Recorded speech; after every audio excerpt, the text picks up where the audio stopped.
Hello everyone, welcome to Basic Math YouTube channel.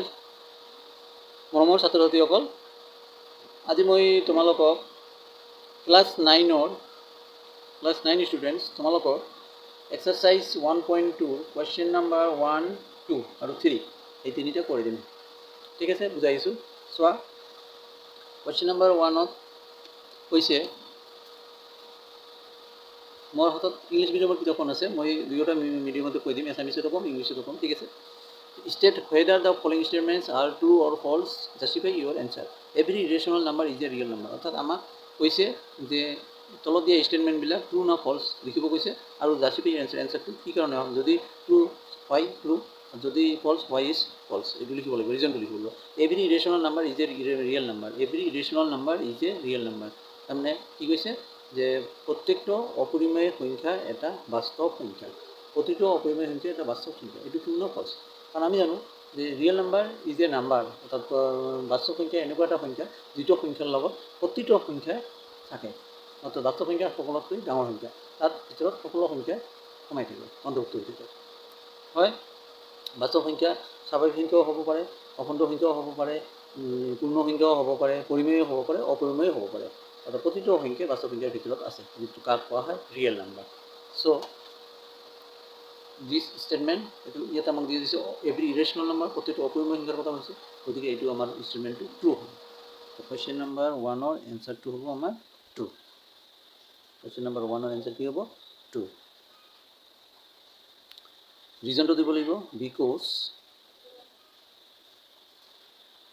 ইৰেশ্যনেল number, মই ইংৰাজীত লিখি আছোঁ, পিছত মই অসমীয়াত লিখিম। ইৰেশ্যনেল number, all irrational number belongs to a real number. ঠিক আছে, অর্থাৎ যিমান ইৰেশ্যনেল নাম্বাৰ আছে প্ৰতিটো এটা ৰিয়েল নাম্বাৰৰ ভিতৰত অন্তৰ্ভুক্ত। ইয়াক আমি চেম্পিকুলাৰ কৰি লিখিব পাৰোঁ। চেম্পিকুলাৰ লিখিবলৈ হ'লে ইৰেশ্যনেল নাম্বাৰ আমাৰ কিউ ডেছ বুজোৱা হয়, Q dash belongs to real number, আৰু এনেকৈ আমি চেম্পিকুলাৰো লিখিব পাৰোঁ। ঠিক আছে। অসমীয়া মিডিয়ামৰ ছাত্ৰ ছাত্ৰীবিলাক তোমালোকে কি লিখিবা? লিখিব লাগিব আমাক এনেকৈ, হয়, মানে উক্তিটো আমাৰ সত্য হয়, কাৰণ প্ৰতিটো অপৰিমেয় সংখ্যা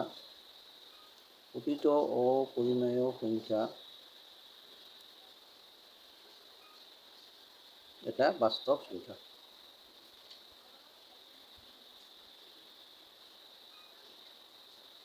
ঠিক আছে, প্ৰতিটো অপৰিমেয় সংখ্যা এটা বাস্তৱ সংখ্যা। নিশ্চয় বুজি পাইছা? ঠিক আছে। এতিয়া যদি আমাক কোৱা হয় এইটো নিদি ইৰেশ্যনেল নাম্বাৰ নে ৰেশ্যনেল নাম্বাৰ কয়, যে every rational number is a real number, অৰ্থাৎ প্ৰতিটো পৰিমেয় সংখ্যা এটা বাস্তৱ সংখ্যা, ট্ৰু ন ফল্ছ, কি লিখিবা তেনেহ'লে? তোমালোকে লিখিবা, কাৰণ ৰেশ্যনেলেই হওক ইৰেশ্যনেলেই হওক সেইটো ট্ৰুৱে হ'ব, কাৰণ প্ৰতিটো সংখ্যাই এটাকৈ বাস্তৱ সংখ্যা হয়। Natural number, every natural number is a real number, true. Every whole number is a real number, true. অৰ্থাৎ প্ৰতিটো স্বাভাৱিক সংখ্যা এটা অপৰিমেয় বাস্তৱ সংখ্যা, ট্ৰু। প্ৰতিটো পূৰ্ণ সংখ্যা এটা বাস্তৱ সংখ্যা, ট্ৰু। সঁচা হ'ব, কাৰণ প্ৰতিটো সংখ্যা এটা বাস্তৱ সংখ্যা। ঠিক আছে, অ'কে, নিশ্চয় বুজি পাইছা? 2 নম্বৰটো চোৱা। 2 নম্বৰটো কি কৈছে? 2 নম্বৰটোত কৈছে যে every point on the number line is on the form √n, where m is a natural number. Every point on the number line is of the form √n, where m is a natural number. অৰ্থাৎ number লাইনত যিমানটা point আছে, তোমালোকে number line নিশ্চয় জানা। Number লাইনটো কেনেকুৱা? Number line মিডিলত 0 থাকে, এইফালে থাকে 1, 2, 3, 4, 5, এনেকৈ গৈ থাকে। পজিটিভবিলাক এইফালে ৰাইট চাইডত গৈ থাকে, আৰু নিগেটিভবিলাক কি হয়? -1, -2, -3, -4, -5, আৰু নিগেটিভ নাম্বাৰবিলাক লেফ্ট চাইডত গৈ থাকে। দে আৰ অল ইণ্টিজাৰ্ছ। তো এতিয়া কৈছে যে এভৰি পইণ্ট, মানে প্ৰতিটো পইণ্ট, যিকোনো এটা পইণ্ট, এই 1, -1, 0 মাজত এটা পইণ্ট, 0, 1ৰ মাজত এটা পইণ্ট আছে, প্ৰতিটো point number, decimal number, is of the form √n, √m আকাৰত হ'ব, স্কুৱাৰ ৰুটৰ হ'ব। এইটো সঁচা না মিছা, ট্ৰু না ফল্ছ লিখিব গৈছে।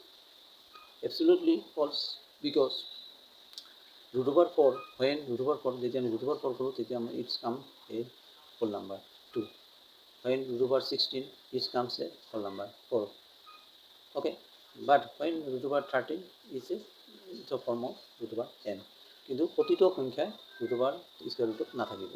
কাৰণ √16 কৰিলে এইটো 4 আহি যাব, √25 কৰিলে আমাৰ 5 আহি যাব। এতিয়া নাম্বাৰ লাইন এইবিলাক নাম্বাৰটো আছে, গতিকে আমাৰ প্ৰতিটো সংখ্যাই যে ৰুট ভিতৰত স্কুৱেৰ ৰুট থাকিব, স্কুৱেৰ ৰুট কৰা নাযাব, এইটো নহয়, কৰা নাযাব। গতিকে আমাৰ ষ্টেটমেণ্টটো ফল্ছ। আমাক লিখিব লাগিব ষ্টেটমেণ্টটো ফল্ছ, বিকজ এটা এক্সাম্পল দিব লাগিব। বিকজ ধৰা তোমালোকে √25টো লিখা, √25 ইকুৱেল টু 5 হৈ গ'ল। 5 is not in the form √m, √m-ত 5টো নাই, কাৰণ ইয়াত এইটো হ'ল নম্বৰ আহি গ'ল। ঠিক আছে, অসমীয়া মিডিয়ামৰ হ'লে লিখিবা কি সঁচা, এইটো সঁচা হয়, ইয়াত লিখিবা মিছা, মিছা কাৰণ তোমালোকে এক্সাম্পলটো চেভি দিব পাৰা। √25 ইকুৱেল টু 5 √m আৰ্হিত লিখা নাযায়,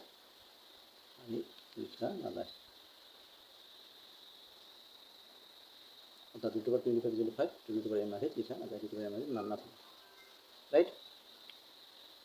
question number 13, question number 3, every real number is an irrational number. এটি কৈছে আমার every real number is a irrational number, অর্থাৎ প্রতিটো বাস্তব সংখ্যা এটা অপরিমেয় সংখ্যা বুলি কৈছে। অ্যাবসলিউটলি ফলস,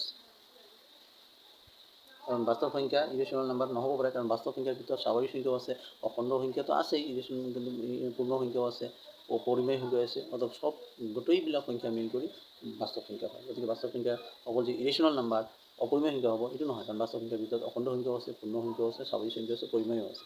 গতিকে আমাৰ যিটো ষ্টেটমেণ্টটো দিছে যে এভৰি ৰিয়েল নাম্বাৰ, প্ৰতিটো বাস্তৱ সংখ্যা এটা কি কৈছে ইৰেশনাল নাম্বাৰ, অপৰিমেয় সংখ্যা। গতিকে আমাৰ কিটো মিছা, ফলছ, ফলছ, বিকজ এটা এক্সাম্পল দিব লাগিব। বিকজ ধৰা 4 ইজ এ রিয়েল নাম্বার। কতটো রিয়েল নাম্বার, কারণ রিয়েল নাম্বার যিকোনো whole number, natural number, integer যিকোনো নাম্বারে হ'ব পাৰে। 4 is a real number but not an irrational number, but not an irrational number, কিন্তু এইটো ইরেশনাল নাম্বার নহয়, হয়নে নহয়? অর্থাৎ অসমীয়া মিডিয়ামৰ ষ্টুডেণ্টে লিখিবা তোমালোকে মিছা, কাৰণ 4 এটা বাস্তৱ সংখ্যা, 4 এটা বাস্তৱ সংখ্যা, কিন্তু ই অপৰিমেয় সংখ্যা নহয়। কিন্তু ষ্টেটমেণ্টত কৈছে যে বাস্তৱ সংখ্যাবিলাক অপৰিমেয় সংখ্যা, কিন্তু ফলছ, কাৰণ বাস্তৱ সংখ্যা সবলগ হ'ব পাৰে, বাস্তৱ সংখ্যা যিকোনো থাকিব পাৰে, প্ৰতিটো সংখ্যাই বাস্তৱ সংখ্যা এইটো আমি ক'ব পাৰোঁ, কিন্তু বাস্তৱ সংখ্যা যে অপৰিমেয় হ'ব এইটো নহয়। বাস্তৱ সংখ্যা স্বাভাৱিকো হ'ব পাৰে, পূৰ্ণ সংখ্যা হ'ব পাৰে, অখণ্ড সংখ্যা হ'ব পাৰে, গতিকে ই অপৰিমেয় সংখ্যা নহয়। এতিয়া ক'ব নোৱাৰা যে বাস্তৱ সংখ্যা অপৰিমেয় নহয়, হয় কিছুমান বাস্তৱ সংখ্যা আছে অপৰিমেয় হয়, কিন্তু ইয়াত দিয়া আছে প্ৰতিটো, এভৰি, গতিকে এইটো ফলছ হ'ব, কাৰণ প্ৰতিটো নহয়। কিছুমান হয়তো আমাৰ অপৰিমেয় সংখ্যা বাস্তৱ সংখ্যা হয়, কিছুমান বাস্তৱ সংখ্যা আছে সেইবিলাক অপৰিমেয় হ'ব, কিন্তু প্ৰতিটো বাস্তৱ সংখ্যা অপৰিমেয় হ'ব নহয়, গতিকে ষ্টেটমেণ্টটো ফলছ।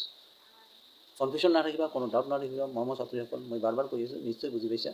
যদি তথাপিও বুজাৰ কিবা অসুবিধা হৈছে, তোমালোকে বুজি পোৱা নাই, তথাপিও কমেণ্ট কৰিবা, মই আকৌ এই ভিডিঅ'টো তোমালোকৰ আকৌ এবাৰ এদিন নেক্সট ভিডিঅ'ত ভালকৈ আকৌ ক্লিয়াৰ ডিটেইলছ আকৌ যিমান পাৰোঁ তোমালোকক একদম বুজাই দিয়াৰ কাৰণে আমি চেষ্টা কৰিম। মোৰ মনৰ ইচ্ছা তোমালোকে প্ৰতিটো বস্তু, প্ৰতিটো কনচেপ্ট ভালকৈ ক্লিয়াৰ কৰি বুজি লোৱা, ঠিক আছে? কাৰণ 4 এটা বাস্তৱ সংখ্যা, কিন্তু ই অপৰিমেয় সংখ্যা নহয়। ওকে, ওকে ষ্টুডেণ্ট, ঠিক আছে? তেনেহ'লে আমাৰ এক্সাৰচাইজ 1.2 1 নম্বৰ কুৱেশ্যনবিলাক হৈ গ'ল। এতিয়া কুৱেশ্যন নম্বৰ 2টো একেবাৰে কৰি লওঁ। কুৱেশ্যন নম্বৰ 3টো ছাত্ৰ-ছাত্ৰীসকল, আজি এইটো ভিডিঅ'ত তোমালোকে কুৱেশ্যন নম্বৰ 3টো নাপাবা, কাৰণ ভিডিঅ'টো লং হৈ গৈ আছে। নেক্সট ভিডিঅ'ত question number 3 how √5 can be represent in number line, এইটোতো দি আছে। মই ইয়াৰ লগত √2 √3 এইখিনি এটা ভিডিঅ'ত মই √5 √2 √3 এই তিনিওটা কেনেকৈ ৰিপ্ৰেজেণ্ট কৰা যায় নাম্বাৰ লাইনত ৰিপ্ৰেজেণ্ট কৰি বুজাই ভালকৈ এটা নতুন ভিডিঅ' দিম। তোমালোকে মোৰ চেনেলটো ছাবস্ক্ৰাইব কৰিবা আৰু লাইক এণ্ড শ্বেয়াৰ কৰিবা, লগৰ বন্ধু বান্ধৱক ভালকৈ মোৰ ভিডিঅ'টোৰ বিষয়ে জনাবা। তোমালোকে যিমান মোক ছাবস্ক্ৰাইব লাইক এণ্ড শ্বেয়াৰ কৰিবা, মোৰ সিমানেই মটিভেশ্যন বাঢ়ি যাব আৰু মই তোমালোকক নতুন নতুন ভিডিঅ' দিবলৈ ইচ্ছা কৰিম, ঠিক আছে? আৰু এটা আজি কুৱেশ্যন নম্বৰ 2টো কৰি আমি এইটো ভিডিঅ' সামৰণি মাৰোঁ। নেক্সট ভিডিঅ'ত আমি √2 √3 √5 নাম্বাৰ লাইনত কেনেকৈ ৰিপ্ৰেজেণ্ট কৰা যায় সেইটো আমি শিকিম ঠিক আছে অ'কে ষ্টুডেণ্টছ তেনেহ'লে কুৱেশ্যন নম্বৰ 2টো চোৱা are the square roots of all positive integers irrational if not give an example of the square root of a number that is a rational number সেইটো কৈছে are the square root মানে √2 of all positive integers যত যিমানবিলাক positive ইন্টিজাৰ্ছ আছে এই যিমানবিলাক positive ইন্টিজাৰ্ছ আছে এই পজিটিভ ইন্টিজাৰ্ছবিলাক মানে 1 to একদম আপ টু আনলিমিটেড পজিটিভ ইন্টিজাৰবিলাক স্কুৱেৰ ৰুটবিলাক কৈছে সদায় ইৰেশ্যনাল ৰেশ্যনাল নহয় বুলি কৈছে এবছলিউটলি ফলছ কাৰণ আমি যেতিয়া স্কুৱেৰ ৰুট 25 কৰোঁ যিটো 5 হ'ব 5 is not an rational number that is real number sorry that is rational number যেতিয়া আমি √1 কৰোঁ তেতিয়া আমাৰ 1 আহিব 1 2 ৰেশ্যনাল নাম্বাৰ নহয় গতিকে এইটো এবছলিউটলি ফলছ এইটো ইয়াত কৈছে স্কুৱেৰ ৰুটটো পজিটিভ ইৰেশ্যনাল কুৱেশ্যন নম্বৰ 2 ইৰেশ্যনাল হ'বই নোৱাৰে তেনেকুৱা ইয়াত বেছিভাগ কুৱেশ্যন ইৰেশ্যনাল নাম্বাৰ ৰিলেটেড টু ইৰেশ্যনাল আছে তেনেহ'লে মই তোমালোকক এবাৰ ইৰেশ্যনাল নাম্বাৰ ডেফিনেশ্যনটো কৈ দিওঁ মই এটা ভিডিঅ'ত মোৰ চেনেলত গৈ তোমালোকে ডিছক্ৰিপশ্যনত চাবা মোৰ চেনেলত প্ৰতিদিন চাবা আগৰ কি পুৰণা এটা ভিডিঅ' আছে তাত মই নাম্বাৰ ছিষ্টেমৰ প্ৰতিটো নাম্বাৰৰ বিষয়ে এটা ভিডিঅ' দিছোঁ তোমালোকে তাত গৈ ভিডিঅ'টো চাবা নিশ্চয় কোনটো নাম্বাৰ ইৰেশ্যনাল নাম্বাৰ হয় ৰেশ্যনাল নাম্বাৰ কোনটো হয় ইণ্টিজাৰ কোনটো হয় পূৰ্ণসংখ্যা কোনটো হয় অপূৰ্ণসংখ্যা কোনটো হয় প্ৰতিটো তাকে বুজিব এনেকুৱা ভিডিঅ' মই দিয়াই আছে তোমালোকে এইটো চাবা প্ৰথমে মই একবাৰ কৈ আছোঁ ইৰেশ্যনাল নাম্বাৰ হৈছে the numbers which can not be express in the form p/q যিবোৰ সংখ্যা আমি p/q আকাৰত লিখিব নোৱাৰোঁ সেইবোৰ সংখ্যাকে অপূৰ্ণ সংখ্যা বুলি কোৱা হয় যেনেকৈ square root of prime number √2 √3 √13 √17 all square root of prime numbers is a rational number ঠিক আছে all square root of prime numbers is a irrational number decimal number কিছুমান পইণ্ট আছে এইবিলাক নন ৰিপিটিং এইবিলাক নম্বৰ ৰেশ্যনাল নম্বৰ হয় ঠিক আছে তেনেহ'লে এইটো ডিফিনেশ্যন চাবা প্ৰতিটো অপূৰ্ণ সংখ্যা আৰু যিবোৰ দশমিকৰ সংখ্যা আছে যিবিলাক সংখ্যা দশমিকটো ইমান নাই গৈ থাকে শেষ নহয় আৰু ৰিপিটিঙো নহয় পুনৰাবৃত্তি নহয় সেইবিলাক সংখ্যাটো অপৰিমেয় সংখ্যা বুলি কোৱা হয় লগতে পাই এটা অপৰিমেয় সংখ্যা পাই নিশ্চয় পাইছা পাই ভেলু হ'ল 22/7 এইটোতো অপৰিমেয় সংখ্যা মনত পাইছে গতিকে ইয়াত যে কৈছে আমাৰ কিটো যে প্ৰতিটো অপৰিমেয় সংখ্যা square root positive integer square root হ'লে অপৰিমেয় সংখ্যা হ'ব সেইটো মিছা কাৰণ আমাৰ কিটো হ'ব ফলছ because √49 যদি আমি কৰোঁ স্কুৱেৰ ৰুট কৰোঁ 7 কৰোঁ square root of 49 positive integer 7 is not an irrational number 7টো যদি irrational number নহয় is not irrational number অৰ্থাৎ উত্তৰটো আমাক দিব লাগিব মিছা কাৰণ লিখিব লাগিব √49 7 এটা অপৰিমেয় সংখ্যা নহয় it is an real number অপৰিমেয় সংখ্যা নহয় অৰ্থাৎ ই পৰিমেয় সংখ্যা নহয় ই পৰিমেয় সংখ্যা বা বাস্তৱ সংখ্যা যি কোৱা ক'ব পাৰা তেনেহ'লে আমাৰ উত্তৰটো মিছা ষ্টেটমেণ্টটো ফলছ অ'কে তেনেহ'লে এক্সাৰচাইজ 1.2 102 হৈ গ'ল মোৰ ছাত্ৰী হৈ গ'ল নিশ্চয় তোমালোকে ভালকৈ এইখিনি বুজি পাইছা ডিটেইলছ কিছুমান আমাৰ এনেকুৱা একদমৰ 2-3টা ষ্টেটমেণ্ট আহিব ৰিজন লিখা আহিব পাৰে নাহিব যদি ৰিজন লিখা আহে আহিবা লিখিবা আৰু যদি নাহে তেনেহ'লে তুমি ফলছখিনি লিখিবা আৰু বুজি পালে তোমালোকে নিশ্চয় লিখিব পাৰিবা ঠিক আছে মই আশা কৰোঁ মোৰ ছাত্ৰ তোমালোকে নিশ্চয় বুজি পাইছা পিছৰ নেক্সট মই তোমালোকক √2 √3 √5 ৰিপ্ৰেজেণ্ট কেনেকৈ নাম্বাৰ লাইনত পোৱা যায় এইটো বিষয়ে এটা ভিডিঅ' দিম তোমালোকে মোৰ চেনেলটো ছাবস্ক্ৰাইব কৰি ভিডিঅ'টো চাবা লগতে বেছিকৈ